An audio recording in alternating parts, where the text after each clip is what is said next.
बातमी आहे बीडमधून. बीडच्या नगरपरिषदेसाठी नगराध्यक्षपदासाठी 2 आणि नगरसेवकांसाठी केवळ 7 अर्ज आतापर्यंत दाखल करण्यात आले आहेत. मात्र याबाबत सूचक वक्तव्य करत बीडचे सीओ काय सांगतायत पाहूयात.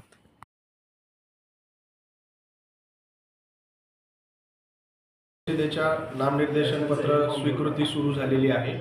17 तारखेला दुपारी 3 वाजेपर्यंत नामनिर्देशन पत्र घेतली जाणार आहे.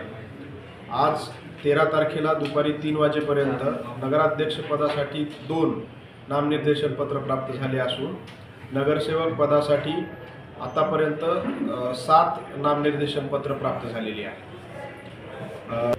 इच्छुक उमेदवारांना विनंती आहे की शेवटच्या दिवसाची वाट न पाहता उद्या आणि परवा नामनिर्देशन पत्र दाखल करावे, जेणेकरून ऐन वेळेला गर्दी होणार नाही. आणि आम्हाला नामनिर्देशन पत्रामध्ये काही दाखल करायचं राहिल्यास तशी सूचना आपल्याला करता येईल, जेणेकरून असे शॉर्टफॉल तुम्ही 17 तारखेला 3 वाजेपर्यंत देऊ शकाल. त्यामुळे 17 तारखेला शेवटच्या दिवसाची वाट न पाहता सर्वांनी नामनिर्देशन पत्र दाखल करावे. धन्यवाद.